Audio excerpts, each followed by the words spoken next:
دعوت اور تبلیغ کے کام کے لیے ابراہیم علیہ السلام نے حکیمانہ اسلوب اختیار فرمایا۔ ستاروں اور سورج اور چاند کی بے حیثیت واضح کرنے کے لیے، ان کی کم وقتی واضح کرنے کے لیے الگ اسلوب اختیار کیا، اور بتوں کی بے حیثیتی کو واضح کرنے کے لیے الگ اسلوب اختیار کیا، اور قوم کو سمجھانے کے لیے نرمی کا انداز اختیار فرمایا۔ اپنے والد کو سمجھایا لیکن محبت کے ساتھ، اور اس کے ابوت کے مقام کو سامنے رکھتے ہوئے انتہائی محبت کے ساتھ ان کو مخاطب کیا، یا ابتی، یا ابتی، اے میرے ابا جان، اے میرے ابا جان۔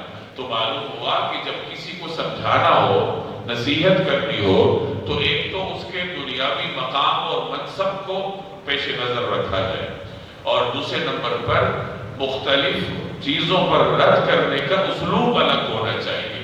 صرف ایسا نہ ہو کہ آپ نہ کریں نہ کریں نہ کریں، نہ کریں کی رد جاری رکھیں اور اسی کا تسلسل رکھیں، بلکہ نصیحت کے لیے اسلوب بدلنا پڑتا ہے۔ آپ اگر اولاد کو بھی سمجھاتے ہیں تو صرف حکم سے کام نہیں چلتا کہ یہ نہ کرو وہ کرو، صرف حکم سے کام نہیں چلتا، بلکہ نصیحت کرنے کے لیے الگ الگ اسالیب اختیار کرنے پڑتے ہیں۔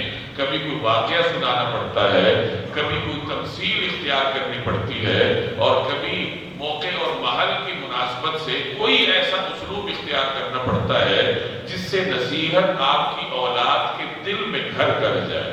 آج اساتذہ ہوں یا والدین ہوں، ان کی نصیحتیں کارگر نہیں ہوتی، تو جہاں اس کی دیگر وجوہات ہیں، وہاں نصیحتوں کے بے اثر ہونے کا ایک بنیادی وجہ یہ ہے کہ ہم صرف حکم جاری کرتے ہیں، اور جاری کرتے ہی رہتے ہیں کہ بیٹا یہ نہ کرو وہ کرو، یہ نہ کرو وہ کرو۔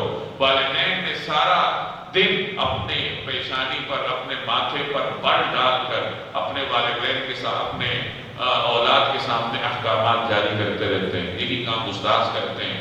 یہ کام اللہ نے ہمارے ساتھ نہیں کیا۔ اللہ نے قرآن کریم میں صرف حکم جاری نہیں کیا، صرف یہ نہیں کہا کہ یہ کرو وہ نہ کرو، بلکہ تفصیلات سے سمجھایا ہے، واقعات سے سمجھایا ہے، گزشتہ زمانے، گزشتہ اقوام کی تاریخ ہمارے سامنے رکھی ہے۔ یہی اسلوب رسول اللہ صلی اللہ علیہ وسلم کا تھا، یہی اسلوب حضرت ابراہیم علیہ السلام کا ہے جو میں نے آپ کے سامنے رکھا۔ تو اس سے ہمیں بنیادی بات یہ معلوم ہوئی کہ جب اپنے کسی چھوٹے کو سمجھانا ہو، یا برابر والے کو سمجھانا ہو، یا مرتبے میں اپنے کسی بڑے کو سمجھانا ہو، تو سب سے بنیادی چیز یہ ہے کہ اس کے مقام اور مرتبے کو پیش نظر رکھا جائے، اور دوسرے نمبر پر نصیحت کے لیے الگ الگ اسالیب آپ کو اختیار کرنے پڑیں گے۔ نصیحت سیکھنے کی چیز ہے۔ نصیحت کرنے سے پہلے ہمیں نصیحت کو سیکھنا چاہیے کہ آیا نصیحت کی کیسے جاتی ہے۔